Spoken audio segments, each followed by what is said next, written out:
Welcome to Practical Product Management. This is the podcast that Marilyn and I host where we talk about how product management is done in context. All the theory and the books and the ideas are all lovely and great, but product management is done in the context of your company, your team, your season of life as a company and space. So today we have a guest. We have our a person that we neither one know personally, which is always fun for us, Evan, who is joining us. And so, Evan, I'll throw to you to let you introduce yourself, and then we'll dive in. Hey guys, look, I'm very excited to be here today.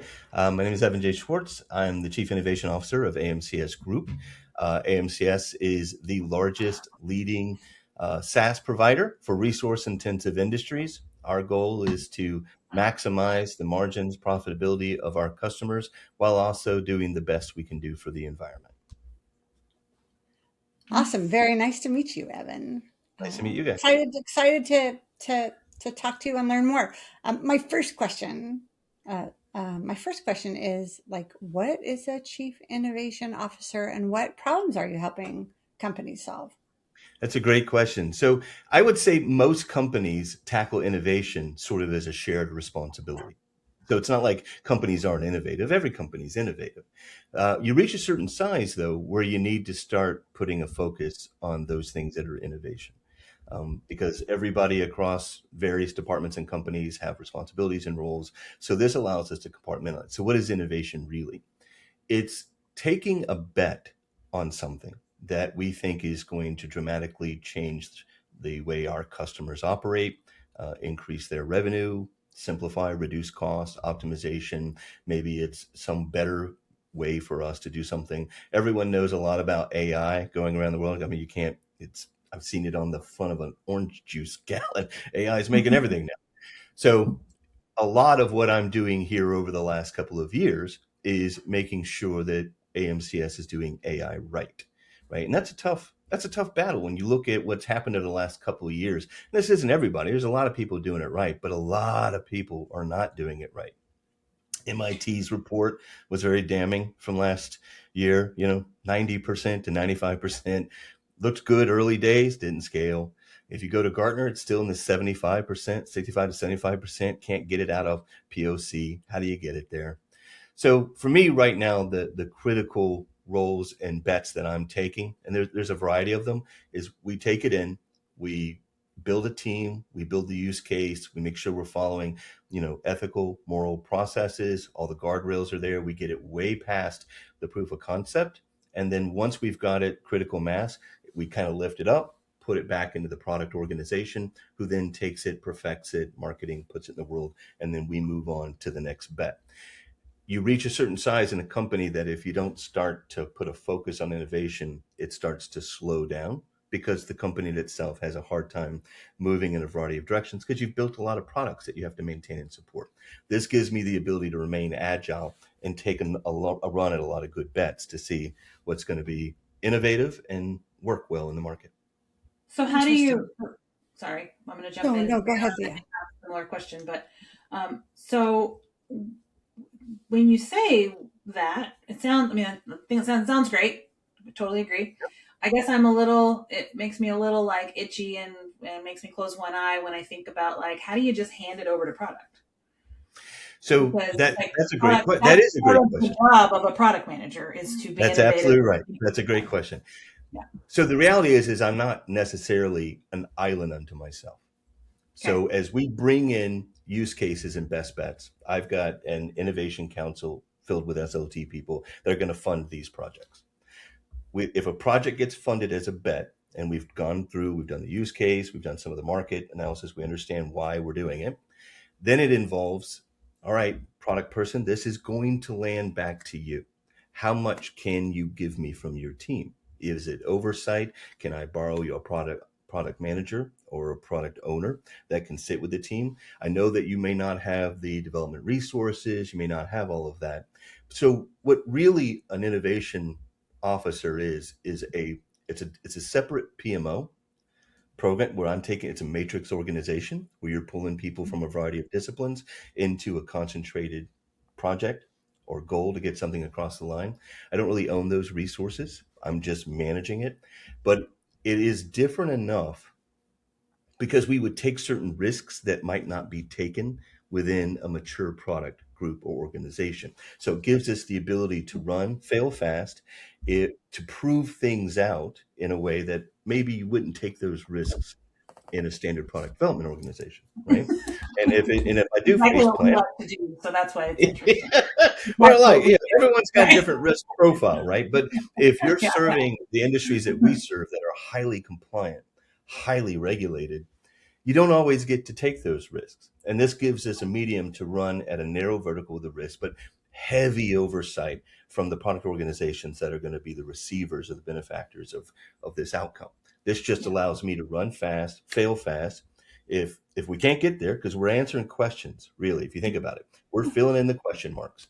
And if we can't get there from there, immediately the council says, you've proven not a good bet, save as much money, put it back in the best bets, let's run at the next one, right? And that just allows us to kind of really stay at the cutting edge while still delivering that mature product to the industry.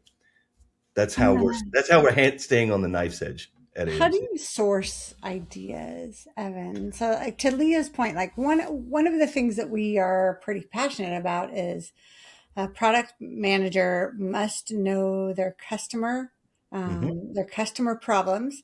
They must understand the business benefit, and they must be able to work with technology to build something. Right. And it sounds like you're sort of held aside as this like incubator, which is great. It's fine. Lots of companies have them. But are you sourcing ideas from the people that are closest to the problems? Where do you get all your ideas from? Where does Yeah, that come so from? our product organization is very tight with our customers. We've got very sticky, what we call lighthouse or champion customers that are very connected into our product organization. We find that there's a lot of movement at the tier ones. Those are the ones that are shaping the industry with which we come in. But we also have a strong touch to the boots on the ground, the mom and pops, the starters, because that's where most of the innovators are. And we've got a customer right now that I love that is they came from a different industry altogether. So they've come into the waste industry with very different views. They came from a logistics industry. So they're treating everything from a logistics, and they're killing it, right? Because they're looking at that industry in waste that the traditional industry that's grown up over 100 years has either lost sight of or isn't trying it because I believe there is no change without pain. If you're not in pain, why would you change? So if you're a very comfortable industry and you're making really, if you think about even what happened during the pandemic, the waste industry ticked on. It was mission critical, right? Most of them grew, right? That feels like a very strong industry. We must be doing something right. And then here comes in another view going, yeah, but look how much righter we could be with this. So that's bringing innovations into my department. And it comes in through the product organization, right? What they're looking at is I can bring funding and take risks on a new product idea that our more mature product organization would have a hard time. It's in the backlog, but it sits at like a priority 11 or 12. I can start to take those, get them on the rails, hobble a team together real quick, and at least get the questions answered. Is there a there? Get it to a stage that is oversight because it's their engineering department that's running it. I'm not inventing new code. And if I am, I have that architecture team like on that product, right? Once we're laying down the plumbing for our own hosted models and we're running down the plumbing for a lot of our innovations, architecture is right there. I might hire boots on the ground external teams to be the guys that wrench it into place just for a capacity standpoint. But it just comes in and feels like it was built from the product team. We follow the same standards in organization. So it's easy for them to adopt. It's not easy for them to direct energies at potentially what I consider high risk, high reward ventures and product features. That gives me the ability to run at it. And my goal is how many of these do I get to fruition that have the ROI return versus how many do I run out and that crash and burn? And if they crash and burn, I need to crash and burn as cheaply and as fast as I can so we can refund that money back into the innovation budget.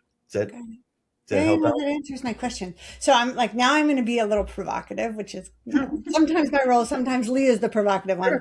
How do you keep from like, I feel like this is the this is the part that everybody, the engineering teams, the product teams, like this is where like strong product managers thrive. Like they love to solve hard problems, they love to innovate, they love to test ideas.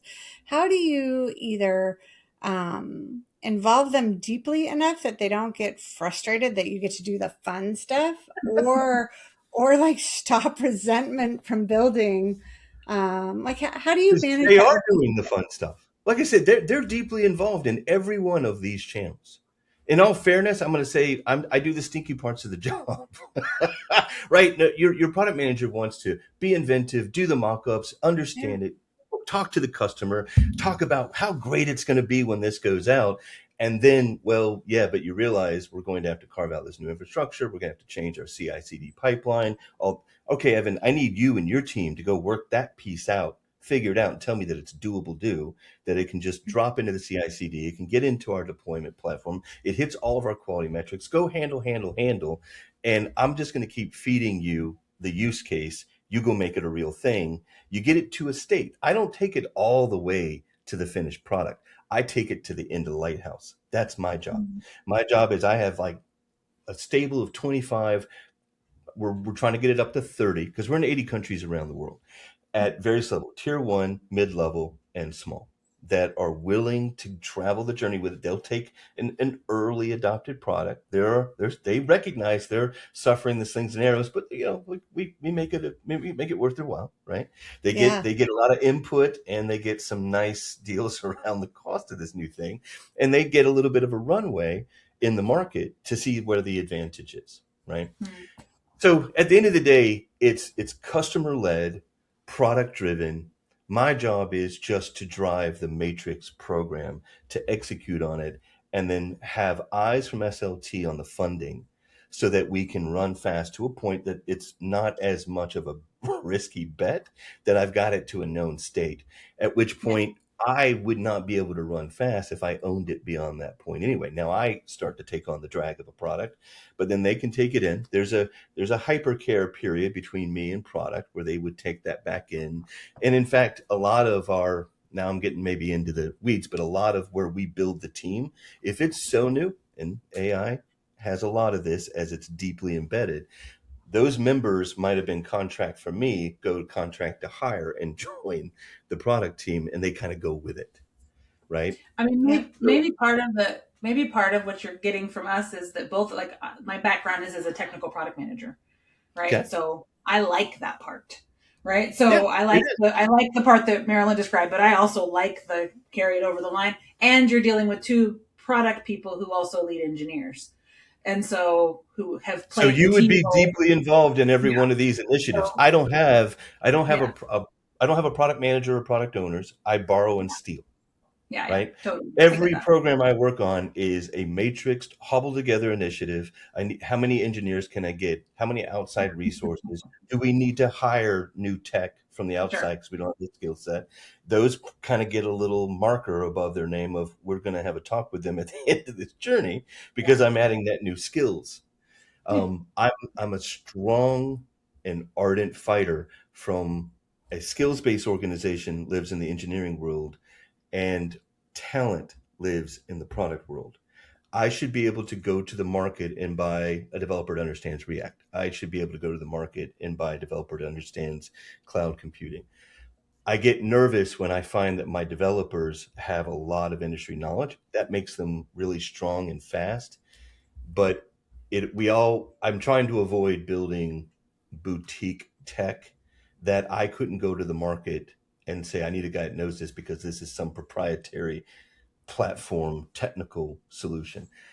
Not that I don't always get my way, but I still fight it bitterly, right? And so, Yeah. because I just don't believe that. I think the golden cows are in your world, not in the technical side of the world. Interesting. All right, so I'm going to disagree with you, and then I'm going to change the subject. That's fine. I was just going to change the subject, but now I want to like talk about this. I held myself back. I think, I think that one of the ways to drive innovation at scale is to bring problems to engineering groups, not solutions. And where I've seen innovation at scale personally is when you have a really like small, harmonious set of people, cross-functional, usually a product person that's very technical, usually a set of engineers that that deeply understand the customer problem, and you bring the problem of the day, the problem du jour, which again has the elements of customer problem. The business wants to solve this problem, and the business wants to solve this problem now. To a team. And I've actually seen some of the most innovative work come out of engineers that just thought about the customer problem. And so that I definitely think of it as a little less, personally, I think of it as a little less like skill for hire. And I look for those engineering pods that want to make a difference, that are deeply passionate about the customer problems. And then that like that product person that can bring the business lens to it, like the why should we solve this now? Because there's a million problems to solve.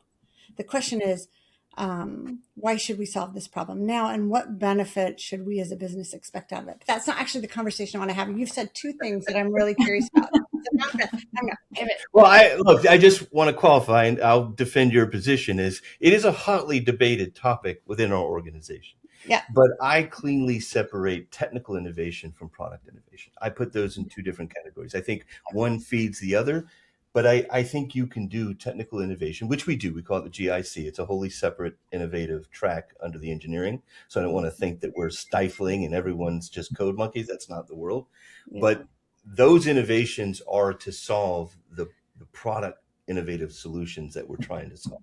And that happens in the engineering department. You guys sound like you have a very tightly blended technical product organization where you guys are down into, how is it stored? How is it encrypted? How is it managed and scalable? Yeah. We're a little bit more product and then engineering driven. We have that middle layer where the engineering person would be you guys. So we call them our heads of engineer. I almost threw out names. I'm going to be careful throwing out names because I don't want to play favorites. But we have heads of engineers that are very knowledgeable in what our customers do, how they do it, what their invoicing runs are and all that stuff. So we almost have three layers. We have that layer in the middle, which believes wholeheartedly they like their golden cows in there, but we've found it's very difficult to scale, to move. As we're going into containerization, it becomes more difficult because we have very deeply rooted technical architecture that is not as mobile. It might be not mobile as in moving from one place, but moving from one structure to another. We get ourselves in trouble with. So I'm not going to say I'm right, but it's a hotly debated topic. But I like to have clean compartmental structures of who owns what. I think it's philosophical. Yeah. I think it's philosophical. And I think, Leah, you said you got a rash earlier or something. So the word code monkeys immediately gave me hives. Wait. Hold on. I'm changing the subject now. Shift gears. Because I want to talk about something that I think you're deeply knowledgeable about, and I think is part of the unlock for companies that perceive themselves to have the challenges you're talking about. I'm using those words specifically. Okay. You talk a lot about ERP transformations. I feel like there is this notion in the world that ERP is big and hard and flawed and will never move. I actually think there's ways to think about that differently. I don't personally believe that. I think ERPs are big. I think they're critical. I think they run critical workflows for the business. I do not think they will move and or you're not going to redo your ERP. No company's going to invest in that because it doesn't actually add a lot of value to the company and it's hard and expensive. But I do think there's ways to work with the tools in really innovative ways. But you actually post a lot on LinkedIn and other places about ERP transformations being hard. Why don't you talk a little bit about that and what your philosophy is there, and then how you're approaching that? Sure. So I think that let's start with defining why I see the problem, and maybe it's not considered. So the reality is I don't think this is a challenge for every single industry. Right. I agree with you. I think in some industries they could either be swap in place or they'll never leave and everything's fine. But in the industries that I've served, which I call the resource intensive, or I've personally qualified them as wealth industries, industries where they're producing or recycling raw materials into the products and services we see every day. The forest industry, natural gas and oil industries, scrap metal, waste management, anything that's dealing with these services that have a lot of moving parts, high compliancy, and are working off of margins. I'm trying to get the maximum margin out of sourcing material into a manufacturing plant, get it into a product, get it out the door, get it sold, and have it tracked. So I have every one of these challenges and problems. Those companies are complex primarily between the handoff points from one to the next. So customer service, onboarding a customer, handing it off to logistics, to be able to get a delivered container, to be able to go through dispatch, to be able to get it into billing and accounting, finance goes into, and you might touch a CRM. So there's heavily integration between your sales system and your accounting system. So there's a lot of touching points in there. And the number one problem I see is either they adopted a product years ago, because most of these industries are slow to change, right? You could go back as far as 6 years and you would see almost no tech on a garbage truck.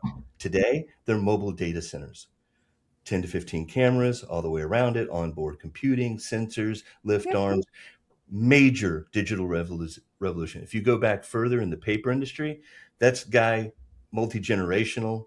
My great grandpappy built that boiler type of thing. Yeah. So the challenge there is that when it is forced upon them or they need to adopt a new ERP, most of the people that live through the first transformation aren't there or are very close to on their way out. So you've got a lot of people that have only known the system they have, which means that over a decade, more often than not, they don't know why. They know what, but they don't deeply understand why they're doing what they're doing, right? So I cover stories and stories of that through my book all the way across the board where it was a miss breakdown. Those are the things that cause the challenge. It's not technically hard. It is people, places, and things. You're moving data around, you're storing it, pulling it back up and doing something useful with it. And then that impacts the physical world somehow, either in an inventory, a shredder, a loader, a finished product going out the door, and then money needs to change hands. You need to tie everything out. So technically the problem isn't hard. It's the processes around people adopting those that's difficult. So where do I find most of the challenge? Very few companies, when they go shopping, have something that feels like a vision of what it is they're trying to do. Why are they going for a new one? In the customer journey, I'm saying, look, you're not going to find, if you are forced or need to replace your current ERP, you're not going to find something with that same custom fit, feature to feature tracking of what you have today. You're not going to find it. It does not exist. You didn't have it when you got that thing 15 years ago. You grew into it over those years. It evolved with you. So now you're going to a net new vendor and expecting them just to drop in. And more often than not, they start going down feature checks. Why are you doing it? Pick 3 good reasons that have ROI behind it and chase those. Eat that beast a little at a time. Take advantage of your connective tissue. But by God, know what your current as is looks like, really.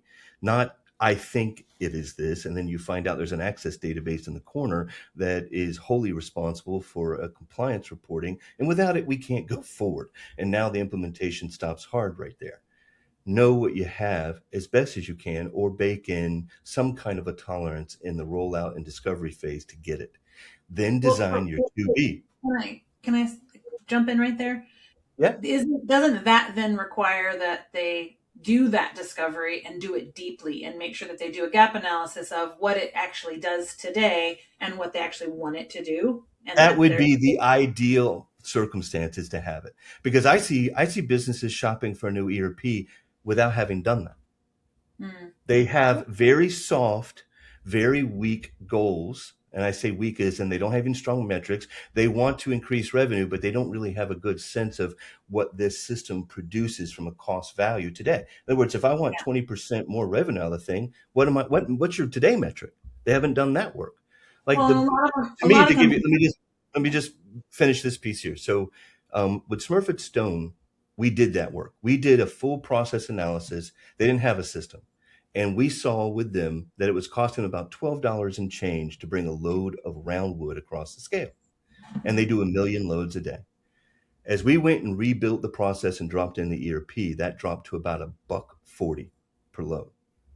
The total system cost them about $560,000 a year. Net gains on that is over $10 million a year. For a decade, that was the easiest budget for the champions on that product to get because it was easy math. And it's because they knew this is why we're doing it. So when things came up that didn't fit well, or maybe someone had to do a little bit extra work, that was the flagship vision that kept everyone going, and it covered the cost of the system and the initiative. If you don't have those, you're going to start having a whole lot of paper cuts build up across the rollout project, and you're going to end up dragging dates because someone's not going to go because they need this tick box. I see it all the time. So anyway, I just want to make sure that piece out there. So Leah, if you wanted to finish your thought. Okay. Marilyn, were you going to ask something? I mean, I was, but I would like to hear the rest of your comment, Leah. Yeah, I was just gonna say, I think one of the things that often happens at least in my experience is that ERP systems lock people in and are very expensive. And then often companies that go in with weak, requirements, sometimes the reason their requirements are weak is because there isn't anybody who understands it anymore. There isn't anybody who can dig in. And quite frankly, those companies that sell those ERP systems know they're locking you in and are basically, they've got you arm wrestled into a corner and telling you like, you'll never get out of this. So I don't know why you would try. But meanwhile, this happened a lot during the pandemic, where companies were locked into contracts with companies that they were like, I can't afford you. We're not even doing any business anymore. And those companies were like, sorry. So I think there's also a bit of like the inflexibility of ERP companies makes it so that businesses get locked into stuff that they want out. And so maybe their ideas are weak, right? But they're not wrong to want out. No. And I'm not advocating they're wrong to want out. What I'm saying is if you've made the decision to buy a new system or move into a new system, I think whether you can turn off the subscription or not is a really wholly different debate. Whatever the reason, you bought something 15 years ago, it was built on top of Windows XP. The vendor who built that isn't doing a good job at maintaining it. You need to go to a new software. I've seen it and seen it and seen it. That is a compelling reason, but it is not nearly strong enough of a vision to get you through a rollout of an ERP unscathed. Yeah. Buckle up, because if you're saying the reason we're upgrading because we have to, you're in trouble. You haven't done the work yourself. It's a customer journey because customers need to take ownership. Now, you're right. They might not know how. Yeah. So they will need help. Somebody has to learn. Knowing that you need that help is a really strong first step to someone going, guys, I don't know. Like even John in there, when I walked him through the customer journey, he's like, God, I wish I knew this before I walked through this with this other company. And now I'm paying because you said, yeah, it doesn't work, but I locked you into a 5-year contract. That company made a conscious decision to keep that. You signed a contract, you bought it, buyer beware. To me, that's a terrible way to do business, but it's replete everywhere. So customers are going to have to take a little bit of onus of what can I do to protect myself as I go into it. And my point is every bit of it's avoidable with a little bit of knowledge, a little bit of upfront work, making sure you're buying for the right reason. Even if the product you're buying doesn't fit all of your features and you're burdening some department, they have 15 clicks instead of one, or maybe they've got this manual process they didn't have. The reality is they would weather the storm if you can preach the vision and give them the why we're doing this from a company standpoint. From my perspective, this is like a sales pitch for anyone that has a ERP that they think they need to replace, is to go hire some consultants and come up with two things. One, why exactly are you making a change? Because I don't believe that in a lot of instances you need to change your whole ERP. I actually think that's a false assumption.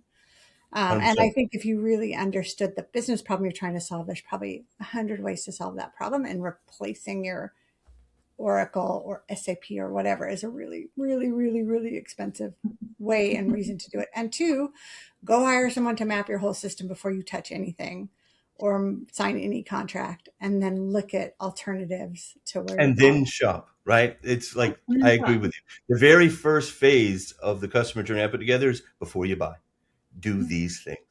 Yeah. And if you can't do them internally, 100%, find someone that's been in this industry long enough that can go do this for you. It will save you so much pain. That German company wrote down $650 million. At what point do you call foul? I mean, that same company I told you, Smurfit Stone, that used my old wood procurement system, later tried to replace it with the same vendor. This German company tried to replace it. $75 million later, had to write it down, didn't get there from here. Well, why would you even upgrade your ERP? It works. Right. Why wouldn't you innovate on top of it? If you've done the upfront work, maybe that's an outcome. There's no reason to do anything. We do nothing should be a viable, probable outcome. Is there's no reason for me to do anything. I mean, if But you there think may be about, a compelling reason to do it. think about what an ERP system does. It really sort of manages certain aspects of company operations. And Right. so if you think about this from an order to a cash life cycle, there are certain events that are true and canonical regardless of what ERP system you're using. It doesn't matter. You like have salespeople, they go sell stuff, they write a sales order. Maybe you manufacture, maybe you don't, maybe you just do consulting or whatever. You issue an invoice, you wait for money to come in, you record accounting transactions. Like ERPs are really good at what they do. But my So where point are you is, really? what you just described is the trap that most companies fall in. Because even across, let's just say even the paper industry, they all say that. We buy in raw wood, chips, we cook them up, we make paper, we sell them. You can describe that. We will pay the supplier for that wood. When you Yeah. get down into the ground level, you find out that that supplier is working from a landowner. That landowner has a consultant. Now the wood company is responsible for not only paying the landowner for the trees, the vertical inventory, plus the consultant fee, plus the supplier to cut it, plus the skidder loader to load it, plus the hauler to ship it. Right? And then some of the wood on that land isn't viable for pulp. Some of it's hardwood. So I'm going to But the offset ERP system doesn't care about any of that. But what it you're does. describing It has is to manage that. Somewhere it it has does to be not tracked and it has to always. be accounted for. So it still has to be collected. It still has to be documented and processed through. I Maybe. realize, but Maybe. no, not maybe. Why It do does. you have to refit your entire ERP system? Why can't you innovate on top of a system? Why are you You might adding be that able to. complexity into what should be a relatively simple backbone? Marilyn, I'm not arguing with you. You might I be mean, you able kind to. of are, but let's do it. No. I'm saying, no. So here's the part I am arguing about. It always sounds simple as you describe the big steps. The devils are in the details of how you operate. 100%. Do you have to replace everything? No. But Exactly. how do you know that until you've done the work? Exactly. All right, we arrived at the same place. We're actually saying the same thing, is that you All right. have to have it as is, define your to be, and then you build your journey. This is where our editor is going to put in confetti. Yay! Because I think most people start at the to be and try to work backwards, and that's the problem. Got it. All right. All right, I'm going to move us to the lightning round. It's time. The time has come. Let's do it. So, first question: What is the longest implementation you've ever been through in terms of months, and what is the shortest implementation you've ever been through in terms of months? The shortest has been less than a month, all in, beautiful. Yeah. The longest never ended. Like it's still going? As far as I know, I'm not there, but it's still trucking. Right. So it's 20 plus years they're making that thing. Yeah. Marilyn, what about you? Oof. Fortunately, everything I've worked on has ended, I think maybe because eventually something's got to freaking end and you've got to reprioritize things. Shortest is days from customer concept and idea to product managers working with tools that sort of like produce working prototypes and then a day to implement. So like very short iteration cycles is, I would say, probably a week and a half. Days is, I mean, that is days. The longest, unfortunately, probably took, it was probably one that you and I worked on together, my friends. That took a year and a half. And it was because we kept moving the goalposts. Not you and I, but the goalposts kept getting moved on us. So the definition was poorly defined, and it turned into a horrible death march. I actually would say mine were, the one you just described was the longest, but in the same exact group team structure, when we built the business, the Amazon business stuff, that was the fastest. Awesome. Because we didn't use any of the Oracle backend that we had already. We said, nah, fuck that, and we built it ourselves. I built the architecture. The engineers built it. We got it up. We got it up and running faster than anything. And it still went into the accounting system. So that's what I mean by like working with an ERP system rather than like redo the whole thing. Yeah. Okay. Second and last lightning round question: whose books, in terms of business or this kind of tech, whatever, do you always read? Like if they write a book, you read the book. Oh God. So am I going first? Yeah. All right. So I like things that aren't that specific. I like things that you can govern your life with. So I'm gonna tell you this. I don't like the guy, but I like his messaging in his writing, and it's Grant Cardone. So I think the guy's harsh in the world, but the single principle that he put out, if you've read his book 10X, and his thinking is this, and you guys sound like not only are you product managers and you're technical, you're also implementation guys, so that's great, is if you were to build a plan to generate $100, most people get about 60%.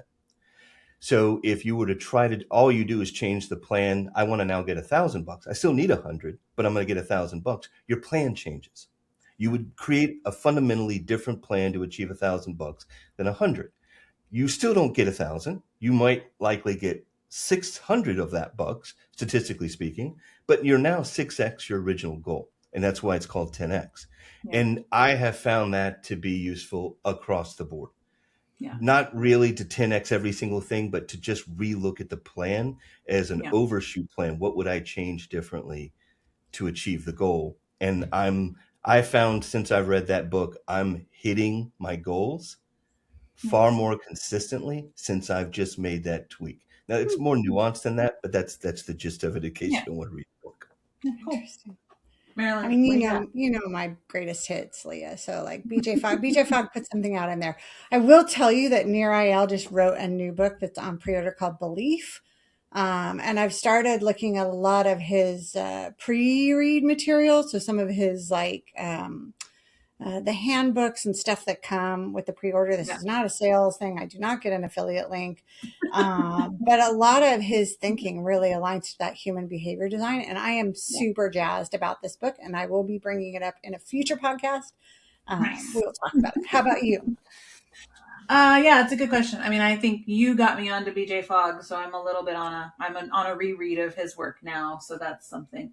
But I mean, in terms of, maybe it's not really as businessy, but in terms of how I think about leadership and how I show up, certainly I read everything Brene Brown writes. Oh yeah, she's awesome. She's terrifying, but yeah, she's terrifying and awesome all at the same time. So yeah, awesome, which I love. Okay, well, we've reached the end of our chat. Evan, thanks for joining us. We really appreciate it. Having me. Yeah, it was great. We will see everyone on the next episode. Talk to everyone soon. Bye. Bye.